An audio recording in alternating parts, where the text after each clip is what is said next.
Second year commerce students. This is Sayyid Shahnawaz Ali, your accounting teacher. आज मैं बात कर रहा हूँ सेकेंड ईयर कॉमर्स की अकाउंटिंग के बारे में। लास्ट लेक्चर में मैंने आपसे बात की थी अकाउंटिंग के सिलेबस के बारे में as per the board of intermediate Kanchi education. जो प्रिस्क्राइब्ड सिलेबस है उसके बारे में मैंने आपसे बात की थी, पेपर्स के बारे में बात की थी, पेपर के पैटर्न के बारे में बात की थी। आज मैं आपको एक प्रॉपर टॉपिक शुरू करवाने जा रहा हूँ जिस टॉपिक का नाम है formation of partnership. Second year की अकाउंटिंग में पार्टनरशिप की फॉर्मेशन से लेकर लिक्विडेशन तक तमाम टॉपिक्स को इन्वॉल्व किया जाता है। आज मैं बात करूंगा फॉर्मेशन ऑफ पार्टनरशिप के हवाले से। फॉर्मेशन ऑफ पार्टनरशिप क्या होती है? पार्टनर्स जब डिसाइड करते हैं कि उन्हें पार्टनरशिप बिजनेस स्टार्ट करना है तो वो एक म्यूचुअल एग्रीमेंट करते हैं, जिस एग्रीमेंट को इन राइटिंग लिया जाता है और उस म्यूचुअल एग्रीमेंट के अंदर पार्टनरशिप की rules and regulations for conduct of partnership वो मेंशन किए जाते हैं, उसको प्रिस्क्राइब किया जाता है और उसकी प्रिस्क्रिप्शन के साथ साथ उसको एक एविडेंस के तौर पर रखा जाता है, जिसको कहते हैं म्यूचुअल एग्रीमेंट। ये एग्रीमेंट क्यों प्रिपेयर किया जाता है? ताकि पार्टनरशिप को जब पार्टनरशिप रेगुलेट की जाएगी, पार्टनरशिप जब कंडक्ट की जाएगी तो पार्टनरशिप के अंदर किसी भी किस्म के कन्फ्लिक्ट से बचा जा सके और वो बातें जो फॉर्मेशन के वक्त डिसाइड की जाती हैं उनको ऑन पेपर ले लिया जाए। जब वो तमाम चीज़ें ब्लैक एंड वाइट आ जाती हैं तो उन चीज़ों को एक रिकॉर्ड का हिस्सा बनाया जाता है और फिर उसके बाद पार्टनर्स में किसी भी किस्म का कन्फ्लिक्ट आने के चांसेस कम हो जाते हैं। फॉर्मेशन ऑफ पार्टनरशिप के वक्त ये भी डिसाइड कर लिया जाता है कि कौन पार्टनर होगा, कितने पार्टनर्स होंगे और पार्टनर्स में से कौन पार्टनर कितनी इन्वेस्टमेंट करेगा और किस शक्ल में करेगा। लास्ट क्लास में मैंने आपको बताया था कि पार्टनरशिप फॉर्मेशन में दो तरह की इन्वेस्टमेंट होती हैं, एक कैश इन्वेस्टमेंट और दूसरी non cash investment. Cash investment का मतलब होता है कि कोई भी पार्टनर महज कैश इन्वेस्ट कर दे, जिस तरह से मैंने यहाँ ये लिखा हुआ है कि मैंने कैश के साथ साथ कुछ चीज़ें और लिखी हैं like equipment and furniture. Cash अगर सिर्फ इन्वेस्ट करता तो उसको हम उस इन्वेस्टमेंट को हम महज कैश इन्वेस्टमेंट कहते हैं, लेकिन अगर कैश के साथ साथ वो कुछ एसेट्स मज़ीद इन्वेस्ट करता है तो उनको हम नॉन कैश इन्वेस्टमेंट भी कहते हैं। जब भी पार्टनर्स इन्वेस्टमेंट करते हैं, नॉन कैश इन्वेस्टमेंट करते हैं, नॉन कैश इन्वेस्टमेंट की वैल्यूज़ दोनों पार्टनर्स या तमाम पार्टनर्स के दरमियान तय हो जाती हैं कि वो एग्रीड वैल्यू क्या होंगी और उन्हीं एग्रीड वैल्यूज़ के ऊपर अकाउंटिंग रिकॉर्ड्स बनते हैं। जिस फॉर्मेट को आप सामने देख रहे हैं, इस फॉर्मेट को हम जर्नल कहते हैं, जो फॉर्मेट आपके सामने इस वक्त बना हुआ है और जो भी जर्नल एंट्रीज रिकॉर्ड की जाती हैं फॉर द इन्वेस्टमेंट और for the formation of partnership, वो इसी जर्नल के अंदर रिकॉर्ड की जाती हैं। ये जर्नल बेसिकली पार्टनरशिप का जर्नल होता है जिसके अंदर तमाम पार्टनर्स की इन्वेस्टमेंट को रिकॉर्ड किया जाता है। जिस प्रॉब्लम को मैंने अभी आपके सामने एग्जाम्पल के तौर पर सॉल्व किया है, इसमें दो पार्टनर्स हैं, फरहान और मोइज़। दो पार्टनर्स इस बिज़नेस को स्टार्ट करते हैं, फॉर्मेशन करते हैं और फॉर्मेशन के वक्त डिसाइड करते हैं। प्रॉब्लम मैंने अभी आपके सामने नहीं रखी, मैंने फ़र्ज़ी तौर पर एंट्रीज बनाई हैं, मैं आपको उसे समझा रहा हूँ।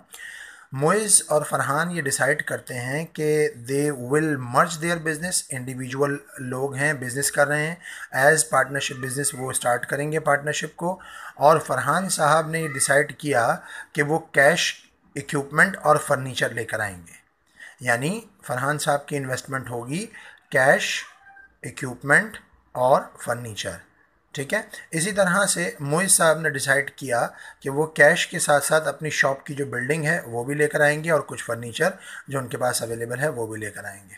लिहाजा दोनों पार्टनर्स के दरमियान ये डिसाइड हो गया कि दोनों पार्टनर्स अपने अपने अवेलेबल एसेट्स को बिज़नेस में इन्वेस्ट करेंगे। फरहान साहब के पास कैश अवेलेबल था 50,000 रुपये, वो उन्होंने इन्वेस्ट किया। इक्विपमेंट की जो मार्केट वर्थ थी वो 40,000 थी, वो उन्होंने इन्वेस्ट किया। फर्नीचर की मार्केट वर्थ उनकी 20,000 थी, वो उन्होंने इन्वेस्ट किया। ये तीनों एसेट जब उन्होंने इन्वेस्ट कर दिए तो इनकी इन्वेस्टमेंट का टोटल बना 1,10,000, यानी 50,000 रुपये कैश, 40,000 का इक्विपमेंट, 20,000 का फर्नीचर, लिहाजा 1,10,000 रुपये इनकी इनिशियल इन्वेस्टमेंट बनी। इसी तरह से मोइज साहब के पास कैश अवेलेबल था 70,000, उन्होंने 70,000 कैश इन्वेस्ट किया। शॉप बिल्डिंग 1,50,000 की थी, वो इन्वेस्ट की। फर्नीचर 50,000 का था, वो इन्वेस्ट किया। इस तरह मोइज साहब की इनिशियल इन्वेस्टमेंट बनी 2,70,000। यहाँ तक बात समझ में आ गई होगी इंशाल्लाह आपको। मैं अभी दोहरा देता हूँ कि दो पार्टनर्स हैं, फरहान और मोइज़, दोनों ने डिसाइड किया कि वो जो एसेट्स उनके पास अवेलेबल हैं वो एसेट्स वो इन्वेस्ट करेंगे। इनिशियल इन्वेस्टमेंट फरहान साहब की बनी 1,10,000 और मोइज़ साहब की बनी 2,70,000। एज़ पर द एग्रीमेंट उन लोगों ने ये डिसाइड किया कि दोनों पार्टनर्स की इन्वेस्टमेंट इक्वल होनी चाहिए। दोनों पार्टनर्स की इन्वेस्टमेंट को इक्वल होना चाहिए, यानी दोनों पार्टनर्स इक्वली कंट्रीब्यूट करेंगे एज देयर कैपिटल। फिर उन दोनों में ये डिसाइड हुआ कि जो पार्टनर डेफिशिएंट होगा वो अपनी डेफिशिएंसी को यानी अपनी कमी को पूरा करेगा और कैपिटल को दूसरे पार्टनर की इन्वेस्टमेंट तक पूरा करेगा। 1,10,000 रुपये फरहान साहब ने इन्वेस्ट किए थे in the shape of cash, equipment and furniture. अब फरहान साहब क्योंकि कैपिटल में डेफिशिएंट थे, मोइज़ साहब 3 एसेट्स में 2,70,000 रुपये इन्वेस्ट कर चुके हैं इनिशियल इन्वेस्टमेंट, लिहाजा अब फरहान साहब ने डिसाइड किया कि और मोइज़ साहब ने और फरहान साहब ने दोनों ने डिसाइड किया कि Farhan will also contribute some cash to make the deficiency. तो लिहाजा फरहान साहब ने कैश की शक्ल में मज़ीद इन्वेस्टमेंट की जो कि कैश की शक्ल में 1,60,000 रुपये बने। Farhan capital credit, cash credit. General entries का फॉर्मेट बिल्कुल उसी तरह से होगा जिस तरह से हम नॉर्मल जनरल एंट्रीज़ इन्वेस्टमेंट की पास करते हैं। ये जो इन्वेस्टमेंट थी ये इसकी इन्वेस्टमेंट कहलाती है additional investment by Farhan. Additional investment by Farhan का मतलब क्या हुआ कि उसने अपनी डेफिशिएंसी को कवर करने के लिए, डेफिशिएंसी को पूरा करने के लिए एडिशनल इन्वेस्टमेंट की।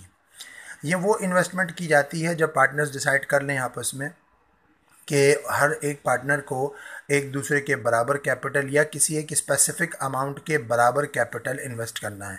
यहाँ उन्होंने ये डिसाइड किया था पार्टनरशिप के अंदर कि दोनों पार्टनर्स इक्वल कंट्रीब्यूट करेंगे, लिहाजा दोनों ने इक्वल कंट्रीब्यूट किया।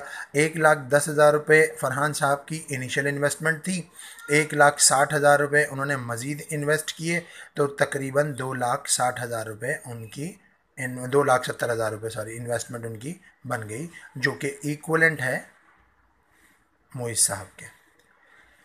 इस टॉपिक से आपको सिर्फ इतनी बात समझ में आ गई होगी कि at the time of formation the general entries which are passed between the two partners investment, वो ये एंट्रीज़ हैं जो एंट्रीज़ मैंने अभी आपके सामने दी।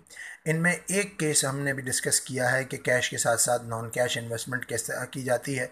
आइंदा आने वाली वीडियोस में और आइंदा आने वाले पैगामात में मैं आपको ये समझाऊंगा कि एसेट्स के साथ साथ लाइबिलिटीज़ किस तरह से बिज़नेस जब मर्ज होते हैं तो उसको किस तरह से टेक ओवर किया जाता है और उनको एडजस्ट किस तरह से किया जाता है, जर्नल में रिकॉर्ड किस तरह से किया जाता है।